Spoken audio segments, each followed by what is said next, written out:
talk a little bit about the chemicals which affect the very functioning of the processes or the machinery which lead to the process of oxidative phosphorylation. These chemicals can be inhibitors or uncouplers. First of all, oxidative phosphorylation, we have been talking about it for quite some time, that it's a very crucial process as far as cellular respiration is concerned, and it gives rise to the production of ATP through the electron transport chain which takes place in the mitochondria. The inhibitors tend to inhibit the different steps of the, they interfere different steps of the electron transport chain, and in this way they inhibit the production of ATP. Uncouplers also lead to affect the production of ATP, but they do it by uncoupling. By uncoupling mean that they uncouple the process of electron transportation, which give rise to the energy, and which energy is then used for the transportation of protons.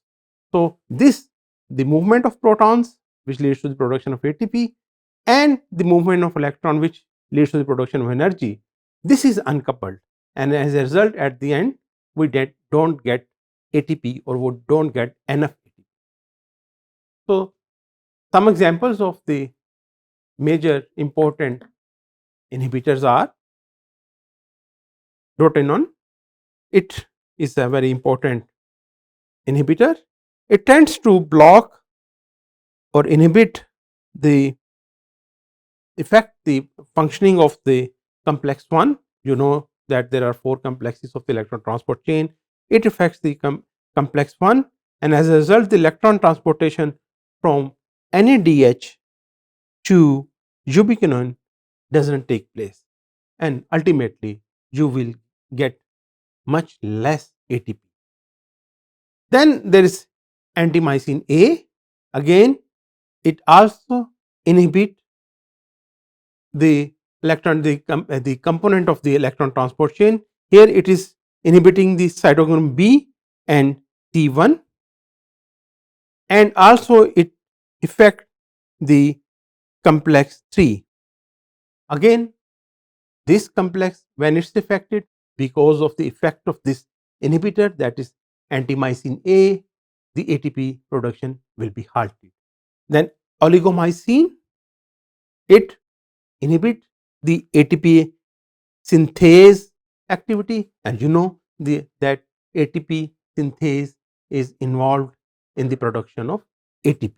So again, when ATP synthase is affected, and also the complex 4, it is also affected by oligomycin. When these are affected, the ATP production will be halted, and you will have deficit of energy in your body. Then there comes the 2,4-dinitrophenol. This is an uncoupler. It's not an inhibitor. Because it's an uncoupler, what it will do, it will disrupt the movement of the protons, the gradient which is created because gradient of the protons which is created because of the electron transportation, that is disrupted. And what will happen? That the proton will move back from the intermitochondrial spaces, the space between the mitochondrial membrane. The protons will move directly towards the matrix without going through the ATP synthase, and as a result ATP will not be produced. Similarly, chlorocarbonyl cyanide is again is similar to DNP, that is 2,4-dinitrophenol, and it also uncouples the electron transport chain from the movement of the proton which gives the ATP. Because of this uncoupling, as it happened with the 2,4-dinitrophenol, you will ultimately get much less ATP or almost no ATP. ATP production will be stopped. If something is affecting the production of ATP, like inhibitors or uncouplers, it is going to be very lethal. That's why cyanide is one of the most lethal poison we know, because it directly affecting the very machinery of your body, something which is so indispensable for your survival, the energy, the ATP. If ATP is not being produced, your body will not be performing any function. That's why the effect of uh, these poisons like of cyanide is very instant, because of their attack, their target is such an indispensable machinery for the survival of your body.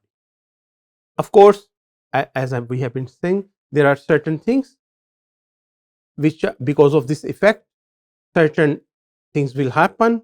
There are, for instance, decrease in ATP production. Of course, we have been talking about this. Then, because ATP is not being produced through the Krebs cycle, through this electron transport chain, that is the aerobic way of producing the ATP, your system, your body will move towards the production of ATP through anaerobic pathway. Then, of course, you will really have very big deficit of energy, because, of course, aerobic is much more efficient as compared to anaerobic pathway, and you will have energy deficit. Whether these are inhibitors, whether these are uncouplers, they lead to oxidative stress. Your body starts lacking the ATP and your body is under stress.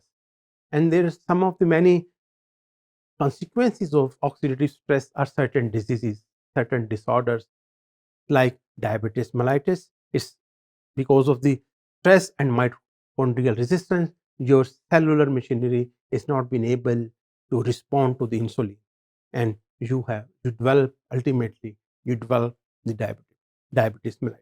And we will talk in detail about these diseases. Your whole course, in whole course, we will be talking about certain these diseases again and again, because they are very much linked with the metabolism. Then there are metabolic syndromes.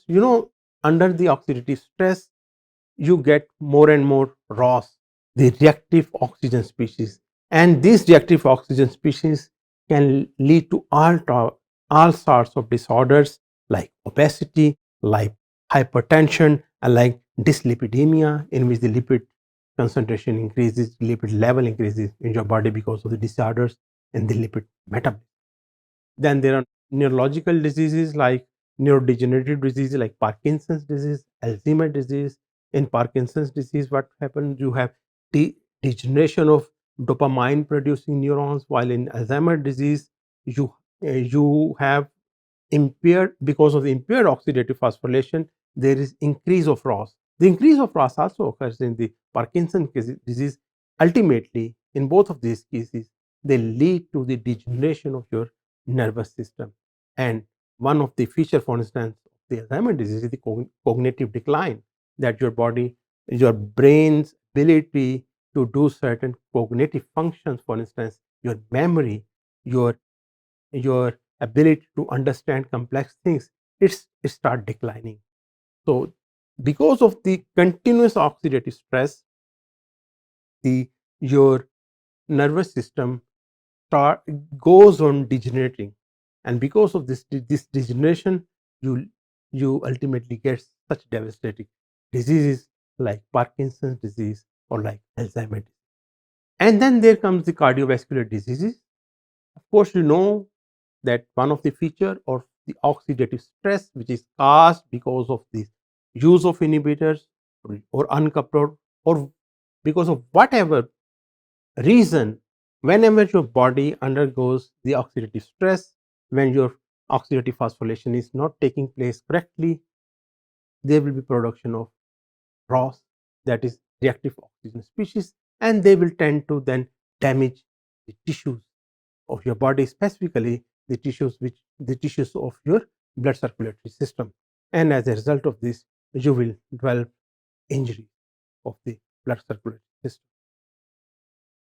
Then there is atherosclerosis, which leads to the production of plaques, which ultimately can lead to heart attack. Again, because of the ROS, what will happen? That there will be a accumulation of inflammation in your blood circulatory system, and that inflammation then will lead to the production of plaques, which ultimately can block the very passage of the blood, which can have devastating effect on the health of your cardiovascular system.